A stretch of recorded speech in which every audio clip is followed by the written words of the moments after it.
ஓம் சக்தி. சக்திகளே, நான் சில நாட்களுக்கு முன்னால் சொல்லும் பொழுது, முடிந்தவரை இருமுடி அறிவிப்பு செய்தபின் முதலிலேயே செலுத்தி விடுங்கள், கடைசியில் செலுத்தலாம் நல்லா காத்துட்டு இருக்க வேண்டாம் சொல்லி சொன்னேன். அது காரணம் என்ன அப்படின்னாங்க, என்னுடைய நண்பர் ஒருவர் பேர் சுந்தரசாமி, இளைஞர், நல்ல தொண்டர். அவரு ஒரு சமயம் ஒரு 300-400 இருமுடியை கூட்டிட்டு வந்திருந்தார் மருவத்தூருக்கு. இவரும் சக்தி மாலை அணிந்திருக்கிறார். ஆனா இன்னும் இருமுடி செலுத்தல. கடைசியில் இருமுடி செலுத்தலாம் சொல்லி இருக்கிறார் தைப்பூச டைம்ல.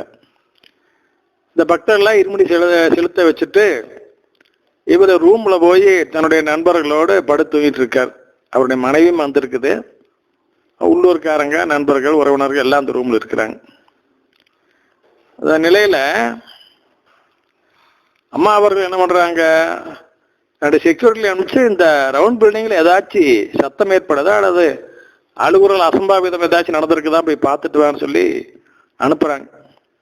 ஆனா அந்த செக்யூரிட்டி வந்து பார்த்துட்டு இல்லைங்க, எல்லாம் அமைதியா இருக்குது, எந்த பிரச்சனையும் இல்லைங்கன்னு போய் சொல்லிவிட்டாங்க. அப்புறம் சில மணி நேரம் கழிஞ்சுதான் அந்த விபரீதம் நடந்திருக்கின்றது. என்ன அப்படின்னா, சக்தியில என்னுடைய நண்பர் சுந்தரசாமி தூக்கத்திலேயே உயிர் பிரிந்து விட்டது. ஆமாங்க, அவர் இறந்துட்டாருங்க.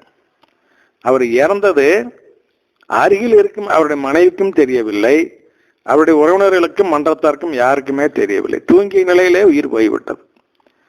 அந்த இறந்த கிடந்த அந்த உடம்பின் மீது குழந்தைகள் ஏறி விளையாண்டு கொண்டிருக்கின்றார்கள். அதையும் அவர் சந்தேகப்படவே இல்லை. பிறகு சில மணி நேரம் கழித்து இவர் ஏன் எந்திரிக்கவில்லை என்று உலுக்கி பார்த்த பொழுதுதான் அவர் இறந்து விட்டது தெரிந்தது. இப்போ எல்லாரும் அலறை படுத்து அம்மாட்ட ஓடுனாங்க. இப்ப அம்மா சொன்னாங்க அவருடைய மனைவியை பார்த்து, கவலைப்படாத, தைரியமாக இரு, உனக்கு ஒரு நல்ல வாழ்க்கையை அமைத்து தருவேன் அப்படின்னு சொல்லி சொன்னாங்க. அப்பவே அதே மாதிரி சக்திகள கிட்டத்தட்ட 6 ஆண்டுகள் கழித்து அந்த பெண்ணிற்கு அம்மா அவர்கள் மறுமணம் செய்து வைத்தார்கள். அதற்கு ஏற்றாற் போல் நல்ல ஒரு கணவன். அவர் ஒரு விதவைத்தான் திருமணம் செய்து கொள்ள வேண்டும் என்று உறுதியோடு இருந்தவர். அவருக்கு கல்யாணம் ஆகிங்க, இப்ப குழந்தை குஞ்சா நல்லா இருக்கிறாங்க. இந்த கதை ஏன் சொல்றேன் அப்படின்னா சக்திகளே, அப்ப அம்மா சொன்னாங்க என்னன்னு, இவன் முதலே இருமுடி செலுத்தி இருந்தானா இந்த தடவை இவனை காப்பாற்றியிருப்பேன். ஏற்கனவே இவனை 6 முறை காப்பாற்றி இருக்கிறேன். இவன் கடைசியில் இருமுடி செலுத்தலாம் சொல்லி இருந்ததுதான் தவறா போச்சு. முதலே இருமுடி செலுத்தியிருந்தானா இவனையும் இந்த ஆண்டும் காப்பாற்றியிருப்பேன் சொல்லி அம்மா சொன்னாங்க. அப்ப பாருங்க சக்திகளை, இந்த இன்னத்திற்கும் இருமுடியானது போர் உசுரக்கோட 1 வருஷம் தள்ளி போட வைக்குது இல்லைங்களா, அதை நீட்டிப்பு கொடுக்குது இல்லைங்களா.